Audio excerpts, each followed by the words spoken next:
Hi guys, welcome back to my channel. My first blog में आपका स्वागत है। कैसे हैं आप सब? आई होप कि अच्छे होंगे। मैं आपसे यही कहना चाहूँगा कि मैंने आप लोगों का प्यार देखा, आपने मेरे वीडियो को बहुत ज़्यादा शेयर किया है, लाइक किया है। समथिंग आप लोगों ने करीब 4K मतलब कि वॉच हुआ है मेरा एक वीडियो। बहुत अच्छा मुझे लग रहा है और उससे मोटिवेशन मिलता है कि आप उसके लिए काम करें और अपने लिए भी काम करें, क्योंकि ज़रूरी है। तो मैं आपको बताना चाहूँगा फिर से कि जो मैंने शीट तैयार की है अपने लिए भी और आपके लिए भी, जो मैं पढ़ाई करता हूँ, मेरा रोज़ का जो रूटीन है, उस रूटीन पे मैं जो चलता हूँ वो आपको भी चलना चाहिए। बहुत सारे ऐसे स्टूडेंट हैं जिनका कमेंट्स है, मैं उन कमेंट्स का जवाब भी देने की कोशिश करूँगा। पर उससे पहले मैं आपको ये बता दूँ, लास्ट तक वीडियो जरूर देखना क्योंकि इंपॉर्टेंट होने वाला है। आज मैं जो डिस्कस करने वाला हूँ जनरल जीके पे और जनरल साइंस पे डिस्कस करने वाला हूँ। तो मैं आपको बता दे रहा हूँ, ये पहले तो आप पहले ये देख लें कि ये रीजनिंग का है, आपके स्क्रीन पे दिख रहा होगा। तो रीजनिंग में मैंने आपको बताया था कि सेलुलॉज, relationship, data interpretations, sufficiency, cause of deficiency making, decision making, direction, seating arrangement, ये सब क्या है, इंपॉर्टेंट है और नॉन इम्पोर्टेंट है। ऐसा इसलिए क्योंकि इससे क्वेश्चंस, अगर सिटिंग अरेंजमेंट से अगर क्वेश्चन पूछेगा तो लगातार 5 क्वेश्चन पूछ देगा। अगर नहीं पूछेगा तो एक भी नहीं पूछा। सैलरी से अगर पूछेगा तो 2-3 क्वेश्चन लगातार पूछ देगा। नहीं पूछेगा तो कुछ नहीं पूछेगा। मगर जो हमारा सबसे बेस्ट क्वेश्चन जो पूछा जाता है, इंपॉर्टेंट पूछा जाता है, वो आपका एनालॉगी, अल्फाबेट से, नंबर सीरीज से, कोडिंग से, मैथमेटिक्स से, वेन डायग्राम से, क्लासिफिकेशन से। ये सबसे ऐसा कोई एग्जाम नहीं है जिसमें कि क्वेश्चंस पूछा नहीं गया है और पूछा ही जाएगा, ऐसा मतलब इसमें है। उसके बाद हमको इसी चीज पे ध्यान देना है। उसके बाद ये उसके बाद इस पे ध्यान देना, ऊपर वाले पोर्शन पे आपको दिख रहा होगा। उसके बाद मैं आपको बता दूं कि मैथ्स का सेक्शन है और कैसे कैसे पढ़ना है मैं भी आपको क्लियर करूंगा। लास्ट तक वीडियो को देखते रहना। तो परसेंटेज जो है आप देख पा रहे हैं, मैथ्स का आपको दिख रहा होगा स्क्रीन पे, आपकी स्क्रीन पे। तो ये मैथ्स का जो है इतना चैप्टर है। आप पहले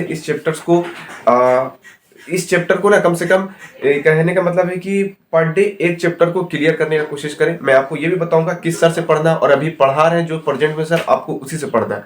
मैं आपको यही बताने वाला हूं, बहुत लोगों को नहीं मालूम होगा। तो इसमें जो 10 चैप्टर है, 10 चैप्टर को आप क्लियर कर लें और जिससे भी आपको अच्छा लगे, मैं जिससे बता रहा हूँ उससे नहीं, आपको जिससे पसंद उससे आप कर लें। एडवांस में 4 चैप्टर है, 4 चैप्टर में आप पूरा क्लियर कर लें। उसके बाद आप अपने आप को देखेंगे कि नई एनर्जी के साथ आप जब टेस्ट मारेंगे तो आपको लगेगा कि नहीं, क्वेश्चन अगर नहीं भी बनेगा तो आपको ऐसा लगेगा कि नहीं ये क्वेश्चन मैंने देखा है। कोशिश, आपका अप्रोच ये रहेगा कि नहीं क्वेश्चन बनना चाहिए, बनना चाहिए। अगर कुछ सेकंड स्टेप तक भी आप अगर जाते हैं तो बहुत अच्छा आपका अप्रोच रहेगा। तो इसी चीज को करने के लिए आपको पूरा पूरा आपको पढ़ना पड़ेगा। उसके बाद अब आते हैं सबसे इम्पोर्टेंट, और जो कि जिनका कमेंट था कि भाई जीके जीएस पे आप क्यों नहीं बताएं, जीके जीएस के लिए क्या करना चाहिए, कैसे पढ़ना चाहिए उस पर। तो मैं आपको उसी चीज पे बताने वाला हूँ। ये जो दिख रहा है आपको स्क्रीन पे दिख रहा होगा, हालांकि यहाँ से तो नहीं दिख रहा है, कैमरा उतना अच्छा है नहीं जो आपको दिखा सकते हैं हम। तो आपको यहाँ पे मैं बता रहा हूँ जो इंपॉर्टेंट चैप्टर्स हैं, मैं उसी को लिखा हूँ। और भी कुछ कुछ है जो मैं नहीं लिख पाया, इसलिए क्योंकि देखिए उतना लिखना संभव है नहीं। मैं आपको बता देता हूँ सिंपली से। इंडियन हिस्ट्री, मॉडर्न हिस्ट्री एक ऐसा चैप्टर है कि कोई भी एग्जाम देख लो, इससे क्वेश्चन आपको 3, 4, 5 क्वेश्चन देखने को मिल जाएंगे। लास्ट तक 100 क्वेश्चन, एक नंबर से लेके 100 तक में अगर देखेंगे तो आपको 5 क्वेश्चन मिल जाएगा सिर्फ मॉडर्न हिस्ट्री से। इसलिए बोल रहे हैं क्योंकि मॉडर्न हिस्ट्री से ही क्वेश्चन हर एक एग्जाम में पूछे जाते हैं, इसलिए रेलवे भी कोशिश करे। अभी आरपीएफ का हाल फिलहाल एग्जाम हुआ था ना, उसमें भी मॉडर्न हिस्ट्री से ही क्वेश्चंस थे, ना कि आपके मिडेवल हिस्ट्री या एशियंट हिस्ट्री से। तो मैं आपको यही बोलूंगा, मॉडर्न हिस्ट्री के मुश्किल से आपको मैं दिखा देता हूँ मॉडर्न हिस्ट्री के कितने चैप्टर्स हैं। ये भी मैं आपको अपलोड कर दूंगा। मॉडर्न, ये है ज्ञान बिंदु जीएस एकेडमी का, मैं इसी से पढ़ता हूँ। तो मॉडर्न हिस्ट्री का जो है ये इतना चैप्टर है। आप इतना चैप्टर को अगर कवर कर लेते हैं तो मॉडर्न हिस्ट्री आपका कवर हो जाएगा। तो ये इसका भी मैं स्क्रीनशॉट लगा दूंगा। और उसके बाद मेडिवल हिस्ट्री, एशियंट हिस्ट्री। तो मेडिवल हिस्ट्री और एशियंट हिस्ट्री आप किसी भी टीचर से यूट्यूब पे पढ़ लेंगे, कोई दिक्कत नहीं है। उसका कुछ नोट बना लेना है और उसको रिवीजन करना। आपके क्वेश्चन अगर फंसा तो फंसा, नहीं तो नहीं फंसेगा, कहने का मतलब।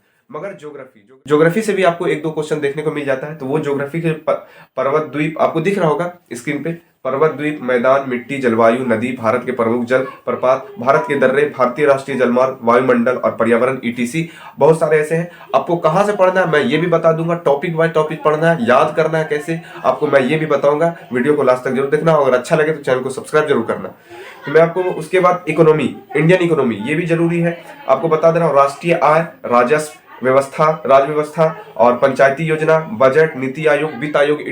तो मैं बात कर रहा था कि भौतिकी विज्ञान, रसायन विज्ञान और जीव विज्ञान, मतलब कि फिजिक्स में, फिजिक्स भी देखिए क्योंकि बहुत ज़्यादा इंपॉर्टेंट है।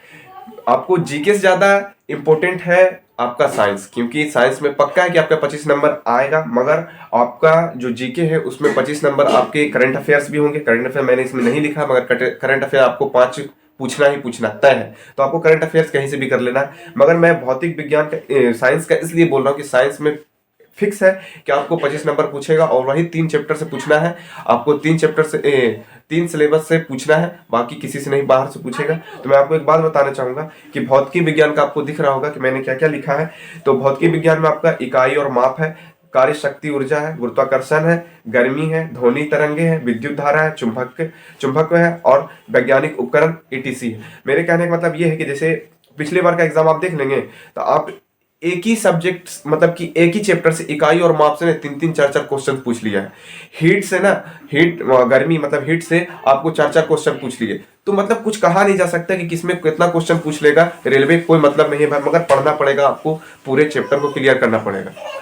उसके बाद आप आते हैं रसायन विज्ञान में। रसायन विज्ञान में आपको क्या क्या देखना पड़ेगा, परमाणु और अणु, परमाणु संरचना, रासायनिक बंधन, अम्ल और लवण, कार्बनिक यौगिक, ऑक्सीकरण और कमी, तत्व और आवर्त वर्गीकरण, धातु और अधातु ETC। तो आपको इन सबको भी क्लियर करना होगा, टॉपिक बाय टॉपिक आप क्लियर करते रहें। इन्हें कि मैं इतना लिखा हो तो इतना ही पढ़ना, नहीं मेरे भाई, आपको पढ़ना है। मैंने आपको बता दिया है कि आपको क्लियर करना है, तभी आपका पर डे आपको एक टॉपिक फिजिक्स, केमिस्ट्री या बायोलॉजी का क्लियर करना होगा।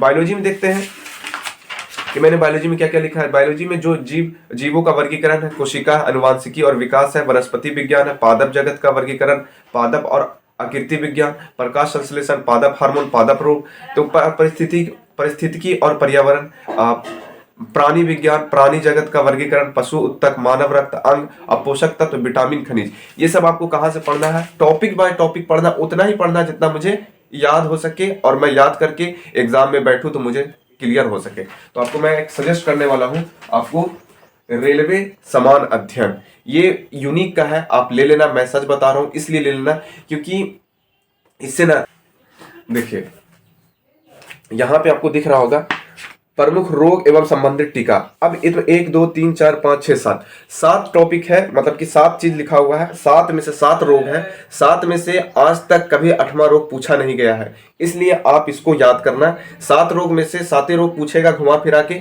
इसलिए मैं आपको कह रहा हूं कि आप हमेशा उस चीज को पढ़ें जो आपके लिए परफेक्ट हो। मैं यही कहना चाहता हूं आप सबसे कि आप वही चीज को पढ़ें जो मेरे लिए परफेक्ट। मैं उस चीज को क्यों पढूं, खोज के इतना सारा लूसेंट से निकाल के क्यों पढूं, जबकि इसमें टॉपिक बाय टॉपिक दिया हुआ, मैं उसी चीज को याद कर लूंगा। एक बार अगर रट के याद कर लेते हैं और उसके बाद आप किसी भी टीचर से पढ़ेंगे तो आपको खुद ब खुद दिमाग में आते रहेगा कि यार मैंने तो पढ़ा है।